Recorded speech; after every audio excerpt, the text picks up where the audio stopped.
Lux presents Hollywood.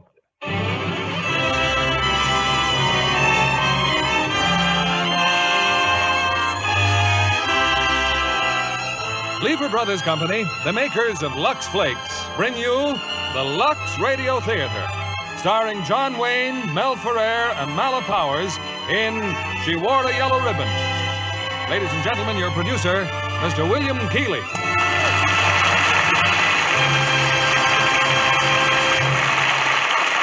Greetings from Hollywood, ladies and gentlemen.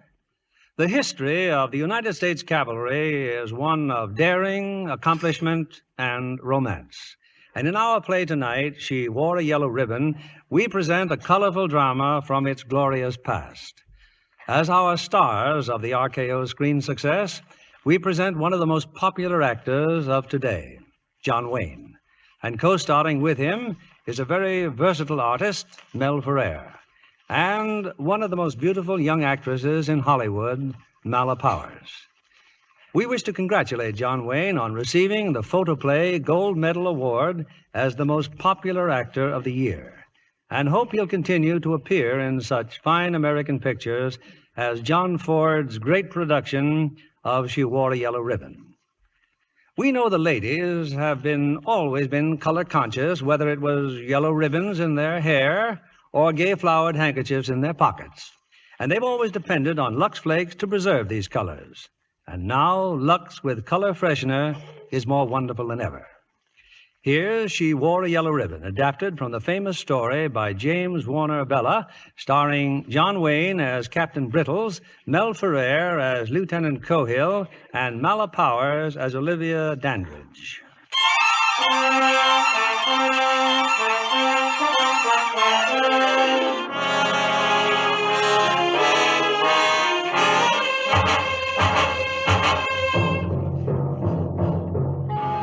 It is 1876. Custer is dead. Custer and over 200 men of the 7th Cavalry. It's more than just a victory for the Indians. It is a signal to unite. Kiowa, Comanche, Arapaho, Sioux, and Apache, united in common war against the United States Cavalry.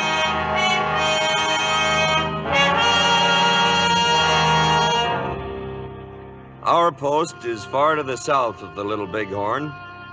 Fort Starke, isolated. Kind of lonely for some, I guess. Anyway, this day started like 1,000 others before it, with Sergeant Quincannon standing in the doorway of my cabin. Good morning, sir. 542, sir. 541. And a lovely morning it is, Captain Darlin. Coated in blazes. News? As follows, sir. Mrs. Jameson had her baby. The stagecoach run from here to Sudrow's Wells has been discontinued. And there's a dispatch rider in from the Desert Patrol. Well? Private Mackenzie got himself shot, sir. Boy or a girl for Mrs. Jameson? A little trooper, sir. When does the stage stop running? Finished, sir. No more stagecoach, sir. Mackenzie, is he bad off? No, sir. Good man, Quincannon. He'll make corporal in 5 or 6 years. Yes, sir. Well, scratch another day off that calendar. Just 6 more days, Captain Darlin.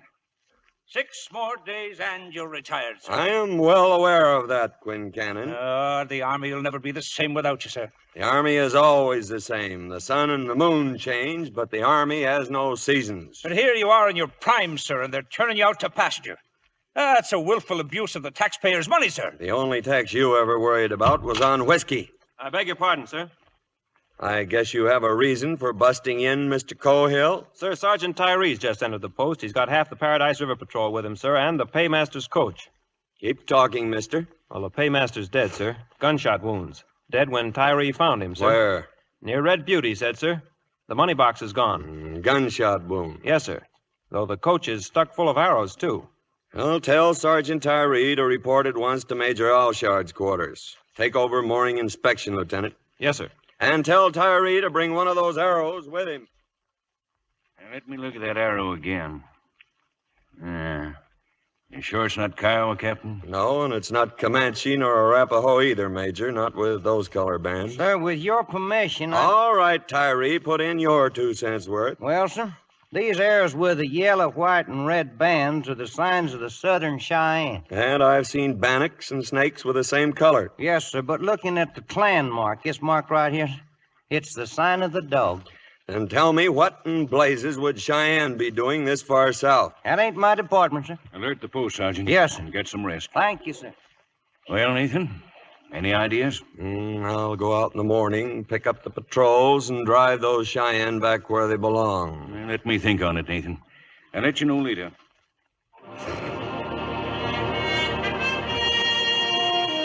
The day wore on. Now, life within a post isn't all spit and polish. Take Lieutenant Pennell, for instance, and the Major's niece. Pennell's got a buckboard, and it's a fine day for a drive. Only he's having a little trouble at the gates. You heard me, Mr. Pennell. The post is on alert. Nobody's leaving the grounds. Oh, now, wait a minute, Cahill. You heard me. Sorry to spoil your outing, Miss Dandridge. Sorry, indeed. Because I wouldn't trust you to take me on a picnic last Sunday. Now you're hazing Mr. Pennell. You just drive right on through, Ross. If you don't, I will. You touch those reins and I'll slap you in the guardhouse. You wouldn't dare. Someone placing you under arrest, Miss Dandridge? It's Lieutenant Cahill, Captain. He suddenly decided that he can order me around. Sir, I was merely following I orders. believe you interrupted the lady, Mr. Cahill. He certainly did. Now, I don't want to make a scene, Captain.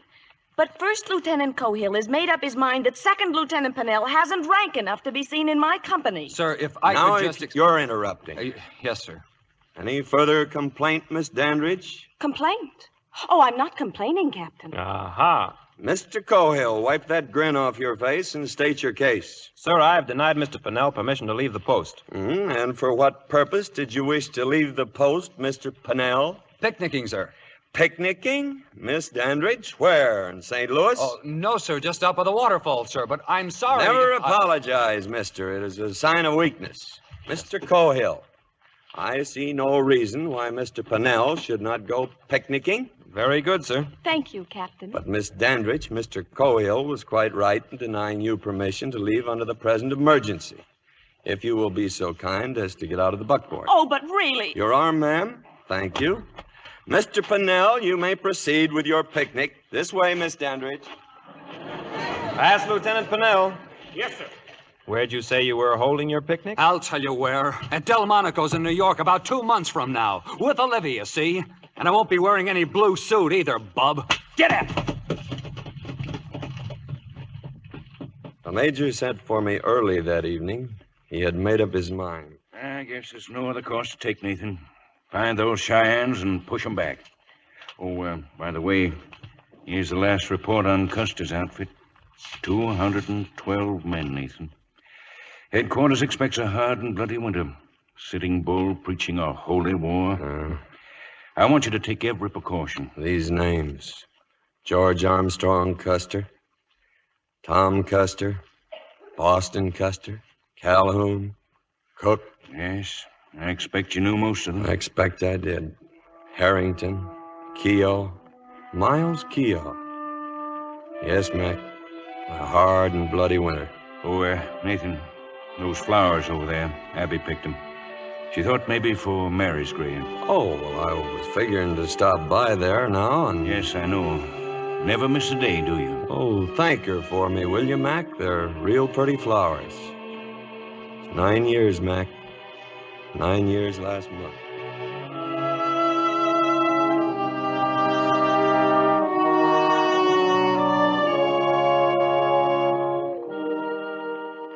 The flowers here, Abby, are from Mary. She raised them herself. Well, only 6 more days to go, and your old Nathan will be out of the Army. Haven't decided what I'll do yet. Somehow, I just can't picture myself back there on the banks of the Wabash, rocking on a front porch. No, I've been thinking that maybe I'd push on west to the new settlements in California. Anyway, I'm taking the troops out in the morning. Some Cheyennes around, so I pick up the patrols and drive them back north. My last mission, Mary. Hard to believe, isn't it? My last... I hope I'm not intruding, Captain. Why, no, ma'am, not at all. I was just... I know. I've watched you come out here so many times.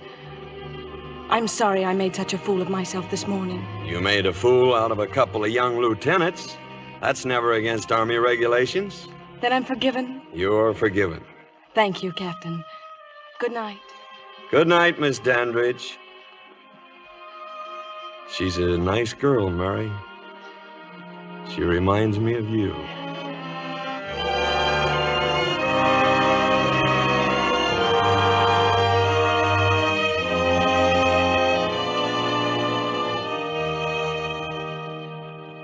At dawn, the troop was mounted and ready to leave, till Sergeant Quincannon came up driving a wagon. Just what do you think you're up to, Quincannon? Get out of that wagon. Begging your pardon, Captain Darlin, it's orders. Major's orders. Orders? Yes, sir. Yes, sir. I'd best be seeing about them side saddles, too, sir. Side saddles? Are you trying to tell me? I'll be at Major Alshard's quarters. All right, Eddie. Hold on, Nathan, hold on. I know. What in blazes does this mean, side saddles, a covered wagon filled with women's junk? I can't hamper this patrol with a wagon, particularly this patrol. Nathan, I'm sending my wife and niece with you. What? They're to go as far as Sudrow's Wells and take the stage east from there. This is an order. I want to protest that order. I expected you would. There's pen and paper, so put it in writing. I intend to.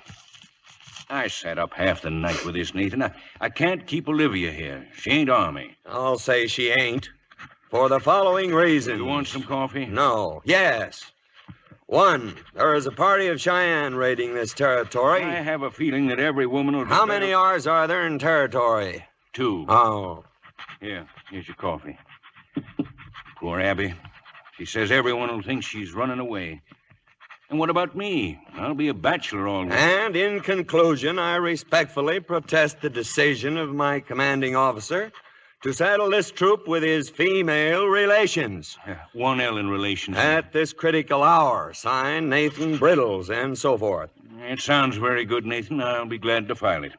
Well, believe me, I hate to hamstring you this way, but you will take every precaution. Of course he will, dear. And how did marching through Georgia take the idea of old Iron Pants riding with him? Under protest, Abby. Written protest, Abby, of course. It's always my pleasure to escort old Iron Pants. Well, as long as you're going along with us. Abby, that is the dad-blamedest outfit I ever did see. Quincannon's old britches. A little baggy, I suppose, Nathan, but they'll do for the trail. Now, where's Olivia? Is she ready? She's been ready for an hour. She's probably outside with one of your lieutenants. Well, kiss the old man of yours and say goodbye. Time we get out of here.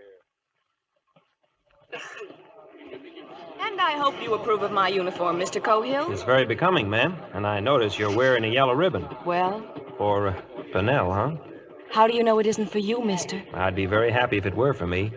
Very happy indeed. Morning. Trooper Dandridge reporting, sir. Well, and a proper trooper, too, and right pretty, don't you think, Mr. Cohill? I do indeed, sir. And a yellow ribbon, Miss Dandridge. Do you know what that means in the cavalry? A sweetheart. It does? Who's it for? Why, for you, Captain, of course. For me, huh? I'll make these young bucks jealous yet. I brought your mount, Olivia. May I help you? Thank you, Mr. Pennell. I hope you're wearing that yellow ribbon for me, ma'am. Why, who else would it be for? Hurry up, Aunt Abby. They'll be leaving without us.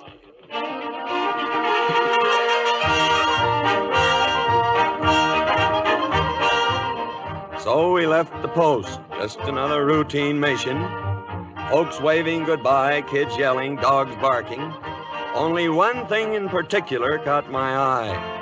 As we rode past the store, I saw Mr. Reinders, the sutler, in the back of the stable. He was hitching up his buckboard. Some hours later on the trail.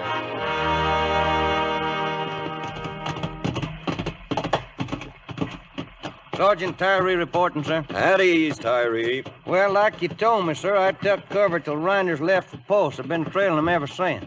He went southeast, Captain, about a mile below the painted pole. There's 2 men waiting for him in a wagon.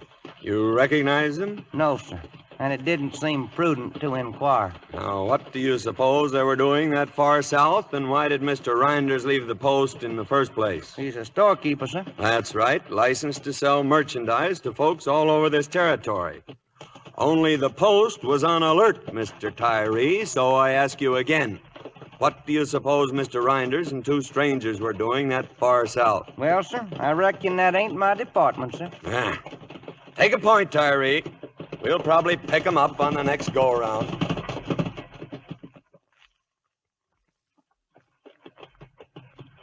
Romantic, isn't it, Miss Dandridge? Guidons gaily fluttering, bronzed men lustily singing, horses prancing, and bunions aching. Must you always be so vulgar, Mr. Cohill? The cavalry doesn't go in for refinements, Miss Dandridge. Cavalry? This ridiculous business of dismounting and walking every hour or so. You might as well be in the infantry. We soon would be if we didn't ease these mounts.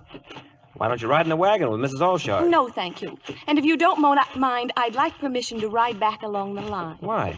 If you must know, I'd rather share the dust back there with Mr. Pennell. Haven't you already thrown enough dust in Pennell's eyes? Why don't you give him a chance? Mr. Cohill! Yes, sir? Relieve Mr. Pennell with the rear guard. Yes, sir. Everything under control here, miss? Thank you, Captain.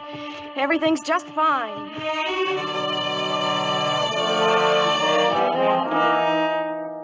An hour later, Tyree found something he wanted me to see. I told Cohill, Pennell, and the bugler to tag along. Far off against the hills, a long, low cloud of dust was rising. Traveling the same direction we are, sir. Toward Sudrow's well. Can you make 'em out, Sergeant? Looks like Arapaho, sir. Field glasses, Mr. Pennell. Yes, sir. They're moving the whole village, wagons, lodgings, and all. Yeah. Tyree, I don't know where you got your brains, but God must have given you that pair of eyes. They're Arapahos, all right, heading the same way we are. Now, why would they be moving on Sudrow's wells? My mother didn't raise no sons to be making guesses in front of a Yankee captain, sir. Well, I'd soon find out if... there's no use even thinking about it. We can't risk it with these women. Arapahos? Yes, Mr. Cohill, and I don't like it. So we'll turn east, gentlemen. Give 'em a wide berth. But we'll lose half a day that way, sir. The ladies may miss the stage, sir. Would you rather that they missed their scalps, sir? Get back to the column, both of you. Yes, sir. Yes, sir. I'm sorry, sir. Oh, shut up. By late afternoon, we reached the canyon country. With any luck, we'd be at Sudrow's wells by morning. Thought you didn't like the wagon, Miss Dandridge. You don't have to shout, Mr. Cohill. My aunt's trying to take a nap. Well, I've only got one thing to say to you. Why don't you take your hooks out of Ross Pennell? He's got the makings of a good officer. You are not his guardian, nor mine, Mr. Cohill. Well, I'm telling you just the same. Ross is a spoiled rich kid, and the Army's his only chance. So if you can't take the Army, leave him alone. Just before dusk, we reached the rim of a valley. And down below was a sight likes of which I hadn't seen in years. Why, they're buffalo, sir. I admire your intelligence, Mr. Cohill.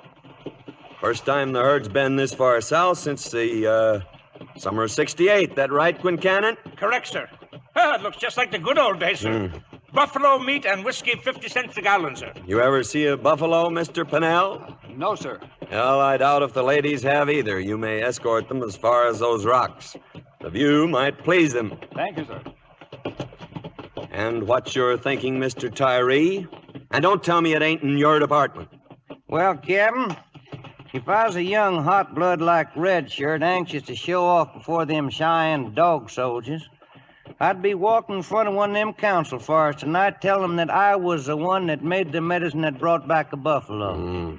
I'd tell them how all us Indians should stick together now, quit quarreling, and drive out the rest of them Yankee soldiers.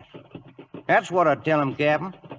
Though, of course, I'm just guessing, you understand? Yeah, well, of course, now, I'm just guessing too, Sergeant, but if I was an Indian agent, maybe a licensed sutler with the name of Reinders, if I'd met up with a couple of men near Painted Post who might be gun runners, I'm guessing I'd be mighty close to that council fire of red shirts, ready to do a land office business in repeating rifles. How good's that mount of yours, Tyree? Best in the troop, sir. Make for the Paradise River. Pick up the rest of the patrol there, then proceed at your best pace to Sudrow's wells.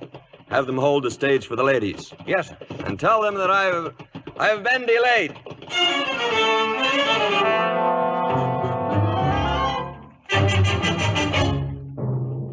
If we kept moving all night, we'd reach Sudrow Wells by dawn. But just before daylight, we saw a strange glare in the horizon. That's no sunrise, Captain. That's a fire. It's the settlement, sir. Sudrow's Wells is over there. Shut up, the lot of you. Ladies to the rear, Quincannon. Yes, sir. First 2 sets of 4s. Forward, you!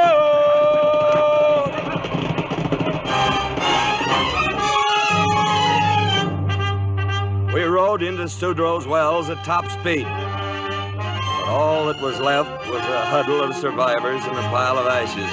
We'd come too late.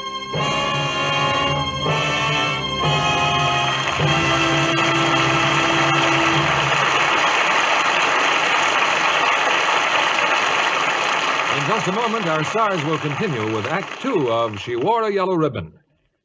Now, here's Libby Collins, our Hollywood reporter, with the Lux movie news of the week. Reporting, John, that a Polynesian sarong has made another star. Not that pretty Deborah Paget hasn't already proved herself a star, but personally, I think 20th Century Fox did her an extra favor when they cast her in Bird of Paradise with Jeff Chandler and Louis Jourdan. 17-year-old Deborah didn't climb the ladder of success. She practically flew up. But it's not surprising. She has actors aplenty on her family tree. I just wonder what her ancestors, Baron de Stager and Lord Paget, would say to that sarong.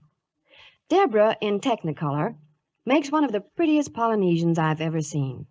Louis Jourdan falls in love with her, but native taboos complicate their courtship. Just one bit of advice, girls. Bird of Paradise doesn't have a happy ending, so take along your handkerchiefs. You'll have a lovely cry. Does Deborah wear sarongs throughout the picture? That's right. And Deborah doesn't need Paris designs to look beautiful. The studio did make one important improvement on native washing methods. They took an 8-week supply of wonderful new Lux with color freshener to Hawaii, where the picture was filmed. It was so important in the Technicolor shots to keep Deborah's bright Polynesian prints sharp and dramatic, they wouldn't risk any other way of washing. There's nothing in the world just like wonderful new Lux with color freshener. Hollywood studios insist on it, and the stars themselves say it's more marvelous than ever. This remarkable new Lux is ideal for white things. You know how often white blouses get yellowed or gray-looking. Well, new Lux with color freshener keeps them dazzling white as new. Prints have such zing and snap you can hardly believe your eyes. All colors stay bright and beautiful, just the way you want them. Thanks for the tip, Libby. If New Lux with color freshener does that for a sarong, think what it can do for your spring prints, your summer dresses and blouses. Why don't you get a big box tomorrow? I'm sure you'll love it, just as Deborah Paget and so many Hollywood stars do. Give your washables that nicest new Lux look. Now, here's Mr. Keighley, our producer. Act 2 of She Wore a Yellow Ribbon, starring John Wayne as Captain Brittles, Mel Ferrer as Lieutenant Cahill, and Mala Powers as Olivia.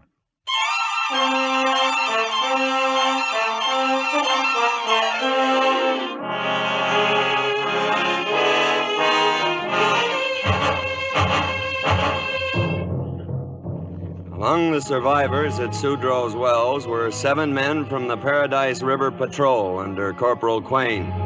Quain had been badly wounded. Arapaho, sir, they jumped us at sundown yesterday, sir. Yes, well, your report can wait, Quain. Doctor, over here. I better give it to you while I can, sir. They had us ringed. At night, we got away. We made it to the relief point, sir, but you weren't there. Just Sergeant Tyree alone, I wanted to be there, Corporal. We got here before midnight, and then they closed in. Thank you. A good, clear report, Corporal. Show up in your record when you come up for that extra stripe in 2 or 3 years. Thank you, sir. Who are they, Tyree? Cheyenne dog party. About 30 Arapahos with them. They banded up under Red Shirt. Well, that blows the lid, doesn't it? How many dead here? 5, sir. Ma and Pa Sudrow, 1 other woman, 2 men. Children see it? No, sir. Found them hiding in the smokehouse. Tyree, I think it's about time I did retire. Sir, one of the dead is Trooper Smith. Smith? Wasn't for him, sir, there'd a lot more of us been gone. Smith? I served under him for more than a year, sir. Wilderness campaign. Oh, yes, I know. Mr. Cahill. Sir? Where are the women? They've rounded up the children, sir, getting them quieted down, sir. Assign a burial party, Mr. Cohill. Then I'll want this column moving again within an hour. There's a storm coming up.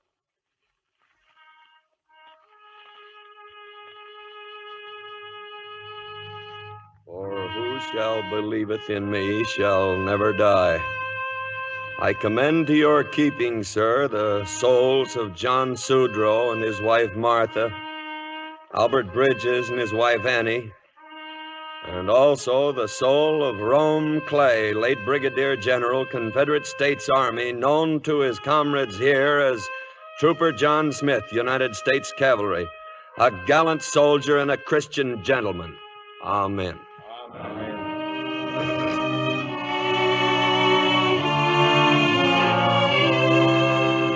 We buried the dead and made ready for the journey back to Fort Starke. Captain Brittles. You will go to the rear, Miss Dandridge, where you belong. Yes, sir, I'll go. But I want you to know that I'm well aware that all of this is because of me. Because I wanted to see the West. Because I wasn't Army enough to stay the winter. You're not quite Army yet, miss, or you'd know never to apologize. It's a sign of weakness. As for what's happened, only the man who commands can be blamed. Press on me. Mission failure. Yeah, we sure missed the stage, Miss Dandridge.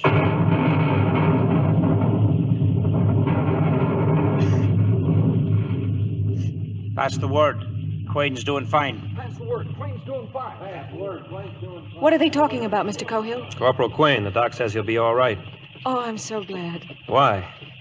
He's just another dog-faced soldier in dirty shirt blue. What's he mean to you? Did you ever dance with him at the fort? Did you ever speak to him?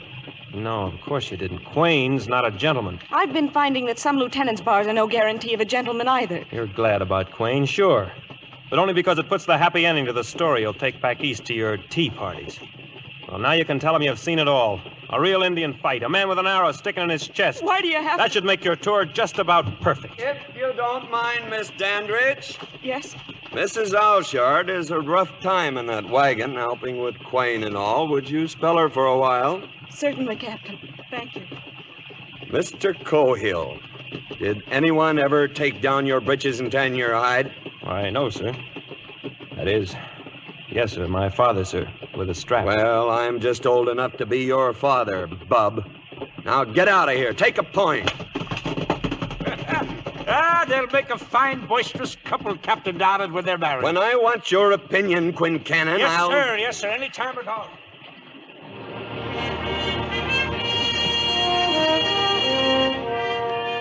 Rain let up that afternoon, and at dusk I called a halt. We'd stop a while and rest. We needed it. All of us. I wouldn't go any further if I were you. Captain Brittle said we'd be here for 2 hours. I didn't hear him say anything about taking a walk. There's probably 100 hostiles out there.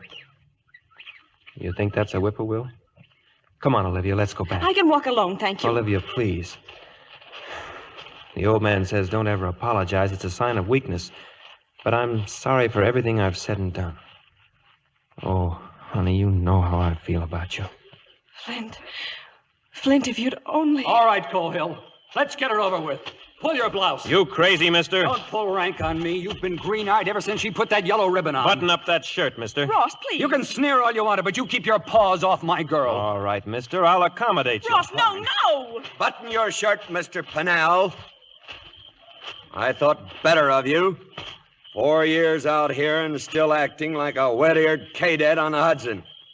What is this all about, Mr. Cohill? Sir, I must decline to answer, respectfully. Mr. Cohill, it is a bitter thing indeed to learn that an officer who has had 9 years' experience in the cavalry, the officer to whom I am surrendering command of this troop in 2 more days, should have so little grasp of leadership as to allow himself to be chivied into a go at fisticuffs while taps have barely sounded over a brave man's grave.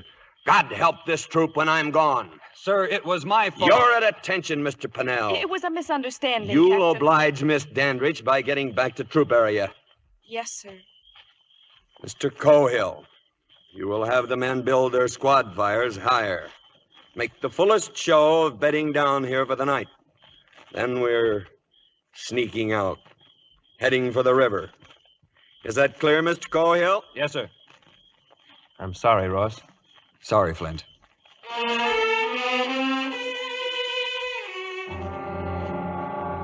As usual, I had sent Sergeant Tyree to scout up ahead.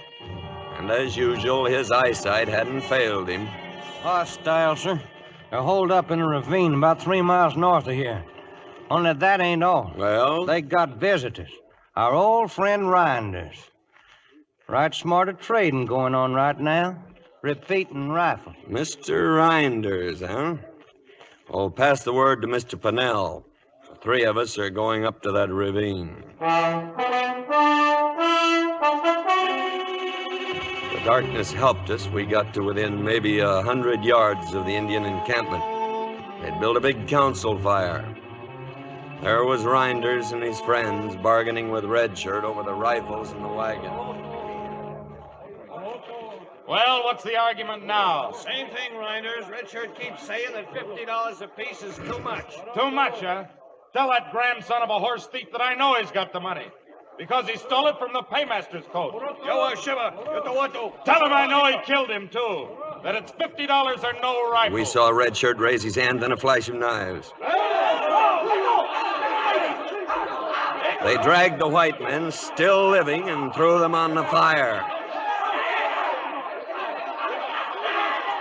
Join me in a chaw of tobacco, Sergeant? No, sir. I don't chaw and I don't play cards. Chawing tobacco is a nasty habit. It's been known to turn a man's stomach. Mr. Pennell? I'll take a chaw if you please, sir. Here.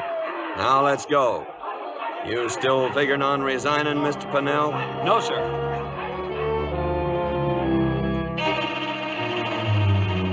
When we got back to the column, I called a meeting of the officers and sergeants. All present, sir.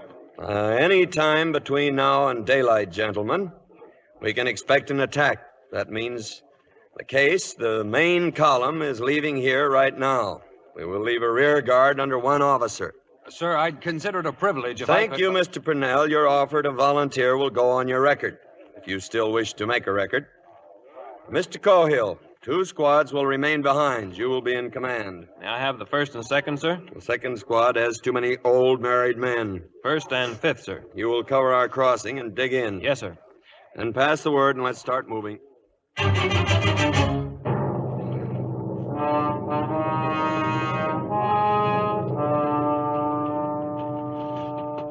Lieutenant Pennell reporting, sir. The main column is safely across the river, all but you and Miss Dandridge, sir. Stand by. Mr. Cahill, as you know, this is the only crossing within 20 miles. So you've got to buy me some time. You've got to buy me a long day. Then we'll do it, sir. I know you will, Flint. Flint. Took you 9 years to call me that, sir.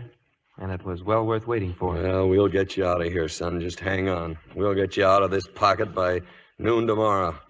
Mount your horse, Miss Dandridge. Flint, wait! Well, haul off and kiss her, blast you. We haven't got all night. Yes, sir. Thank you, sir. I'll be back, man. I'll be back. I promise you. Oh, what are you waiting for, Mr. Pennell? Escort the lady across the river. If you'll follow me. Ross. I'm sorry, Ross. But I guess that's how it is. You and Flint. Yeah, sure. Good luck, Flint.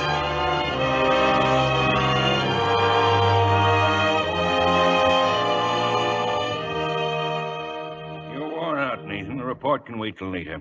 Just thank heaven so many of you got safely back here to post. It is my duty to report, Major Allshard. Mission a failure. Oh, fiddlesticks. It was our fault. You did everything and I more have than never worn a coat of whitewash yet, Abby, and I won't start now. I failed at Sudrow's. I failed to keep Rinders' rifles from the tribes, and I failed at everything.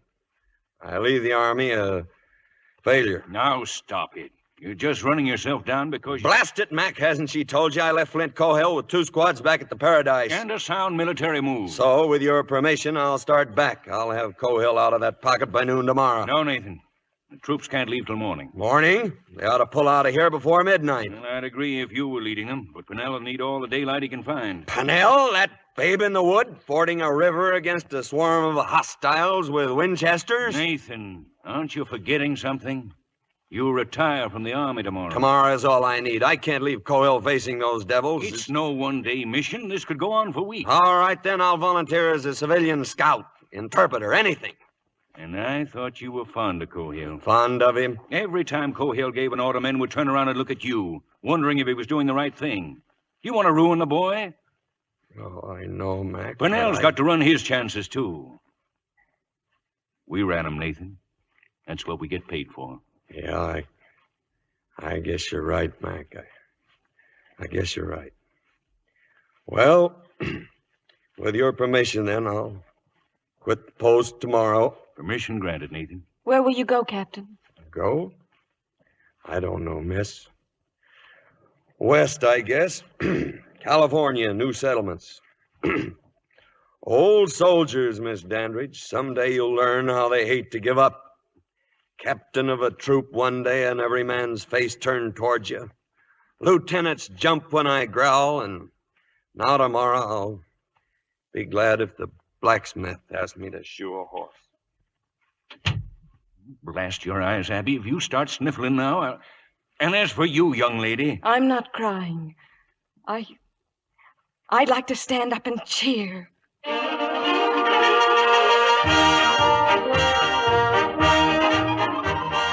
At dawn the next morning, I reviewed the troops. My last review. They had a present for me. Watch and chain, solid silver, brought in special. St. Louis. It's engraved on the back, sir. Captain Brittles from C Troop, lest we forget. Lest we forget. We had hoped to hold a dance in your honor, sir, but under the circumstances... Oh, thank you. Thank you all. You will do me one last favor, Mr. Pennell. Take your troop and proceed on your mission. Yes, sir. Forward! Yo! Good luck, C Troop. Good luck.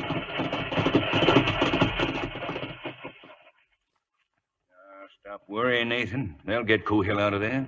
But that's not enough, visit, Mac. Within a week, those hostiles will be here on your doorstep. Then what? Oh, we'll take care of them. Yeah, well, I'll say goodbye. Oh, I left my other saddle in the cabin. Give it to Abby. It'll be easier on her disposition. Say goodbye to her for me, Mac. He'll do no such thing, Nathan Brittles. Goodbye is a word we don't use in the cavalry. Now come here. Yes, ma'am. Until our next post, dear. Thank you, Abby.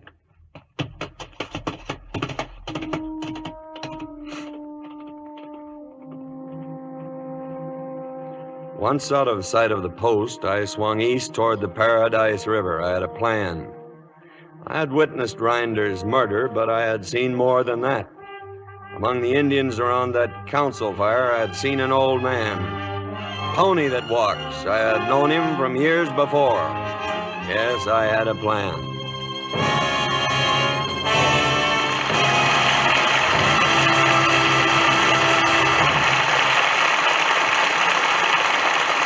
And now, a brief intermission before our stars return with Act 3 of She Wore a Yellow Ribbon. I've chosen as our special guest tonight Hollywood-born Leslie Banning, who is building a very successful career as a freelance actress.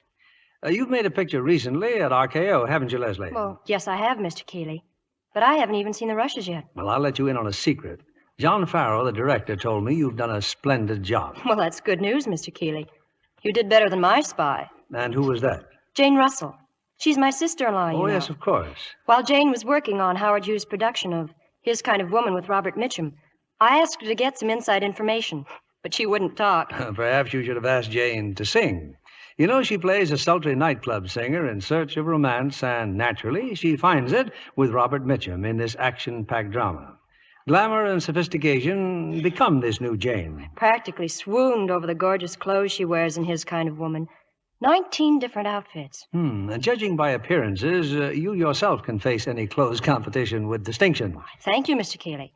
You know, one of the reasons it's so easy to keep clothes looking wonderful is new Lux with color freshener.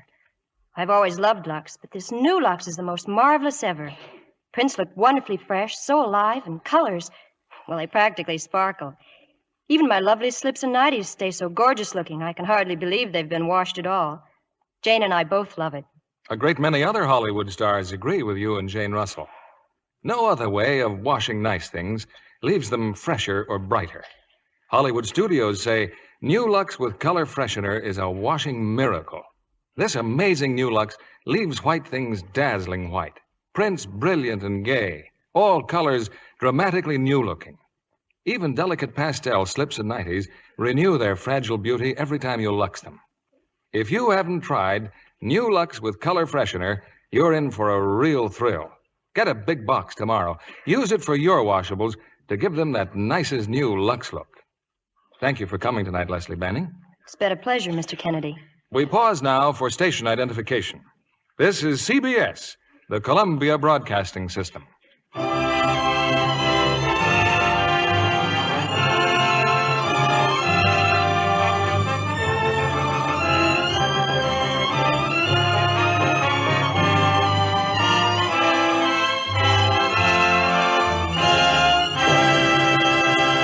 The curtain rises on Act 3 of She Wore a Yellow Ribbon, starring John Wayne as Captain Brittles, Mel Ferrer as Lieutenant Cahill, and Mala Powers as Olivia.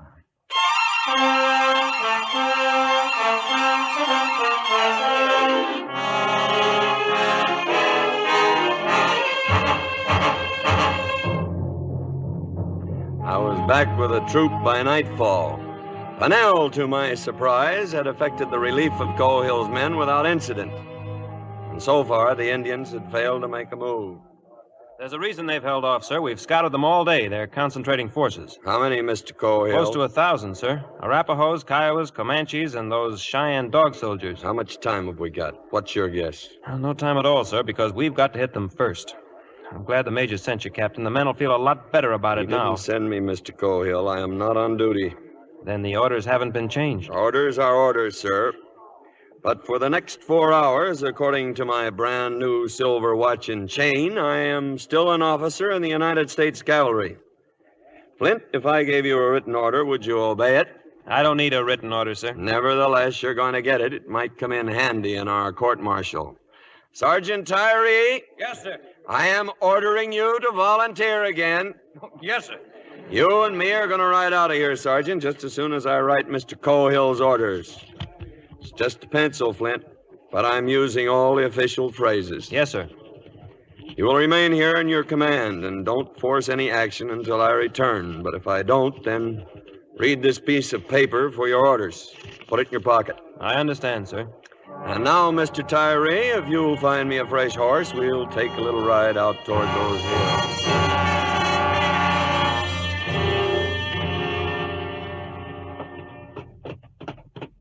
Not that it's any of my business, sir, but may I ask where we're going? That's a foolish question, Sergeant. You know as well as I do. Yes, sir. To the Indian encampment. You aiming to powwow with Red Shirt, Captain? I am not that crazy. No, sir. But there is a chief who might listen to us. Pony that walks. Ever hear of him? Yes, sir, but he's an old man. That makes two of us who've seen enough of war. Yes, sir. In case you don't know it, sir, that ain't a bird. Walk your horse, Sergeant. Hold up your right hand. It's a peace signal. Let's hope they'll see it. They're just over that ridge, Captain. Yeah. Ever been scared, Mr. Tyree? Yes, sir. Up to and including right now.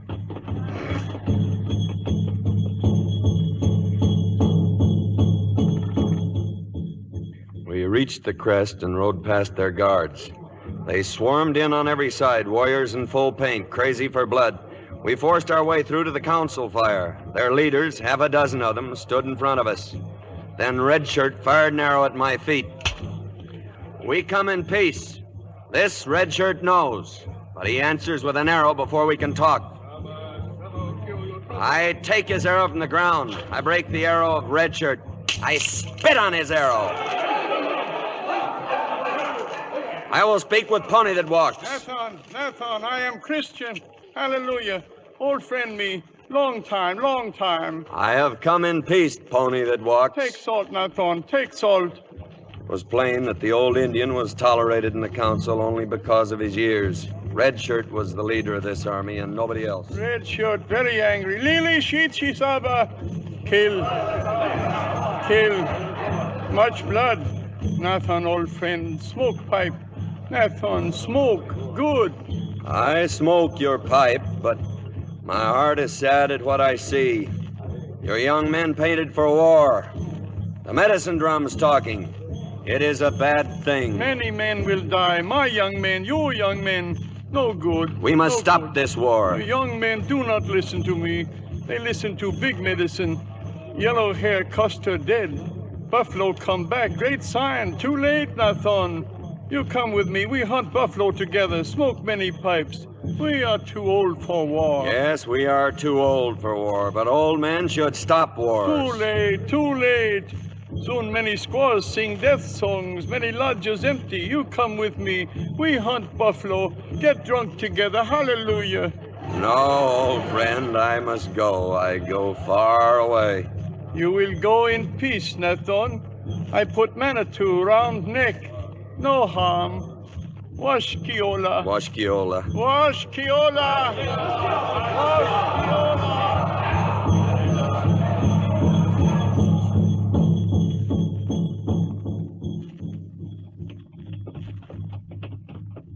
It appears they're turning us loose, Captain. It's not enough, Sergeant. I had hopes of coming to terms. Terms? With them? One more failure to add to my... Is there something wrong? No, nothing wrong. Just glanced to your left there. Kind of casual-like, Sergeant. Yes, sir. Well? The ponies, hundreds of them. Hundreds of ponies in a gully where they can't wander off. But if something was to stampede those ponies... Stampede? Yes, sir. Back to camp, Mr. Tyree. On the double.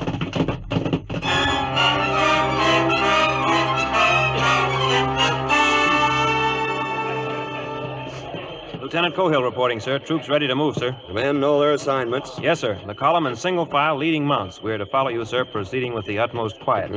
There's a creek at the near end of that gully. We'll stop there and form ranks. Meantime, sir? Meantime, Mr. Cohill, just pray that the moon stays behind those clouds.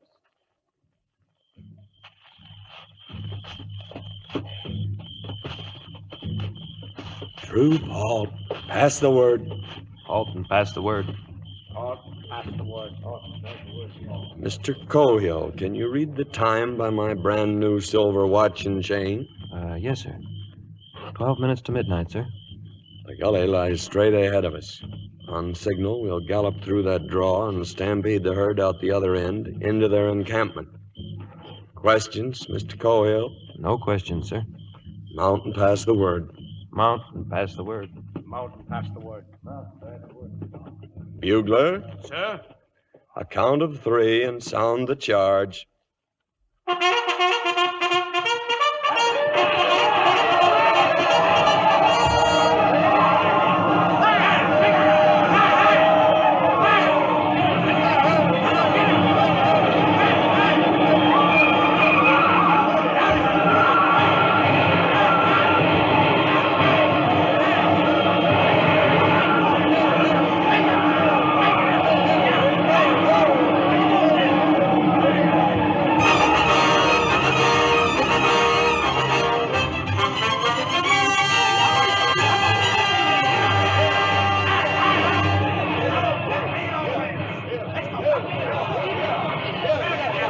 Sound recall!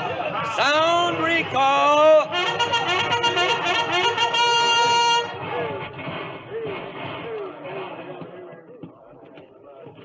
Any wounded, Mr. Cohill? No casualties, sir. No casualties. No Indian war, no court-martial.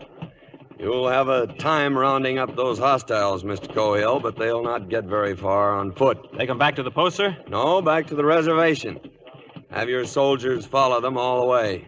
Stay about a mile behind them. Walking hurts their pride, and your watching will hurt it worse. Yes, sir. Can you read what time it is by my brand new silver watch and chain? 2 minutes past midnight, sir. Huh.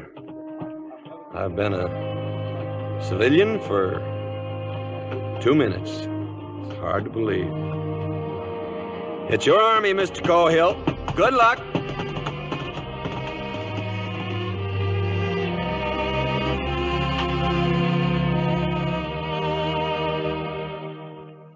Captain Brittles just said goodbye and rode away. Is that it, Mr. Cahill? Yes, Major. We got the hostiles on the trail, sir. Then I left Lieutenant Pennell in charge and returned here to report, sir. So Nathan's finished with the Army, is he? Well, the Army isn't finished with him. Who's your best rider, Mr. Cahill? Why, Sergeant Tyree, sir. Then tell Sergeant Tyree I want to see him right away.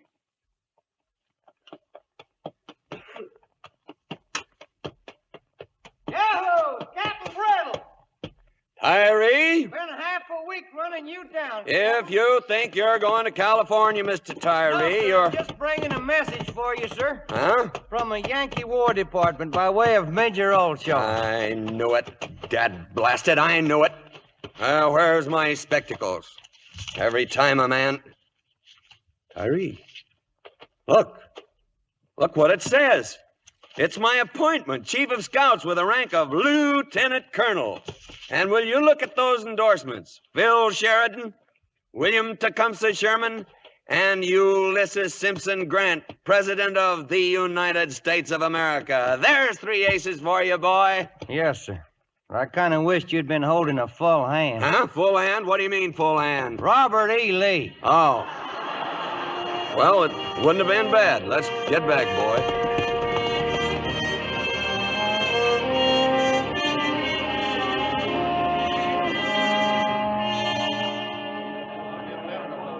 Here he is, Major, sir. He's coming up the steps now. Open the door, Quincannon. Yes, sir. Ladies and gentlemen, Lieutenant Colonel Brittles. What's going on here, anyway? Just a dance in your honor, sir, to welcome you back. And I might add, you kept us waiting for some time. Well, I'm sorry I'm late, Mac, but I didn't even Don't know apologize, Colonel. It's a mark of weakness. Well, proceed, Bandmaster, proceed.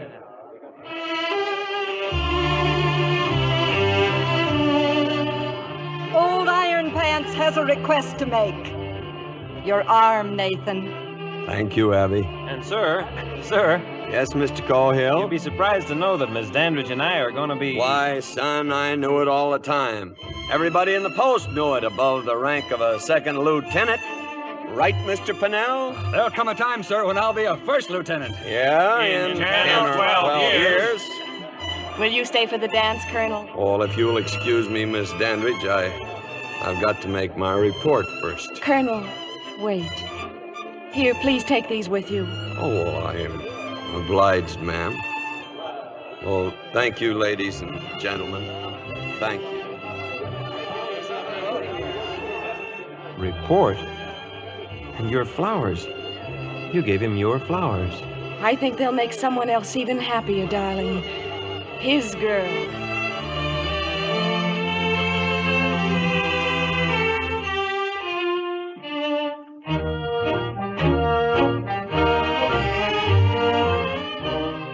So ends the story of Captain Brittles and the troops he led.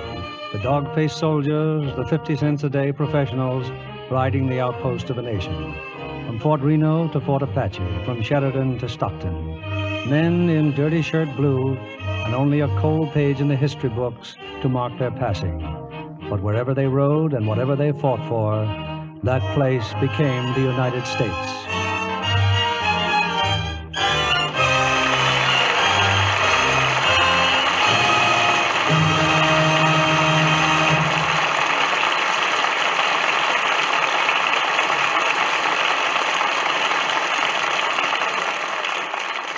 I hope you enjoyed the show as much as I did. Now I know you'll want to meet our stars personally, so in just a moment, Mr. Keighley will be back with them for a brief chat and to tell you about next week's show. But first, I'd like to give you my own experience with this wonderful new Lux with color freshener.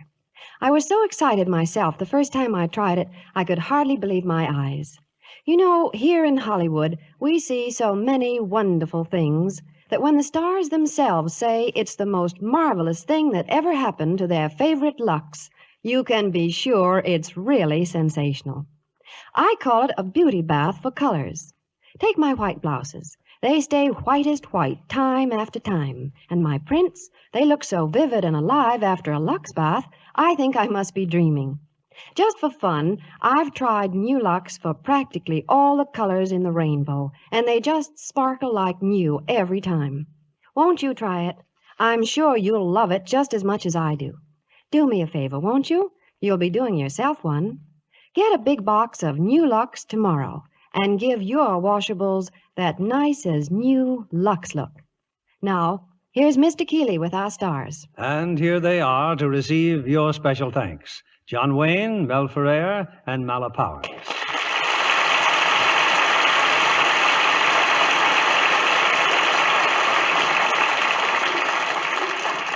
John, we usually advise the young actresses appearing here to use Lux to help their careers. Now, for the young actors, we'll take a tip from you and suggest football.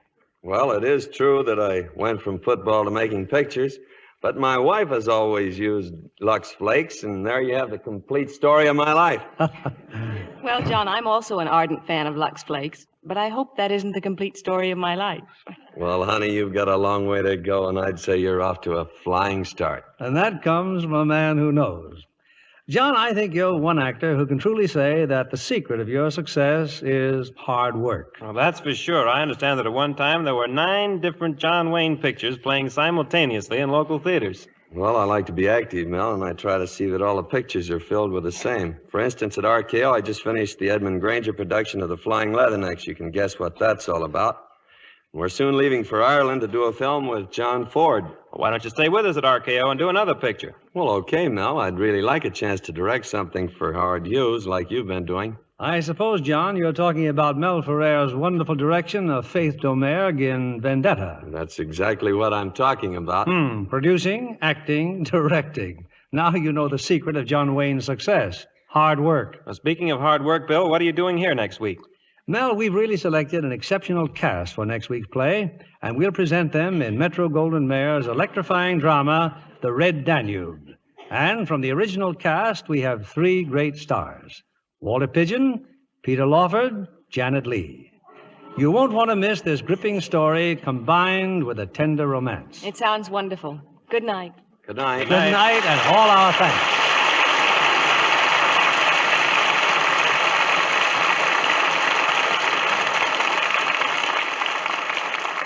Here's Ella Raines, one of Hollywood's loveliest young stars, own tip on complexion care. I never skip my Lux Soap facials a single day, she says. They're so quick and easy. I just cream the rich Lux lather well into my skin. Rinse with warm water, then a quick splash of stimulating cold. I pat to dry with a soft towel. Now my skin feels so satin smooth and soft. Try this simple care Ella Raines recommends. It's so easy to be Lux lovely. Lux Soap has active lather, you know, that really makes skin lovelier. That's why 9 out of 10 screen stars use fragrant white Lux toilet soap regularly. Lever Brothers Company, the makers of Lux Flakes, join me in inviting you to be with us again next Monday evening when the Lux Radio Theater presents The Red Danube, starring Walter Pidgeon, Peter Lawford, and Janet Leigh. This is William Keighley saying good night to you from Hollywood.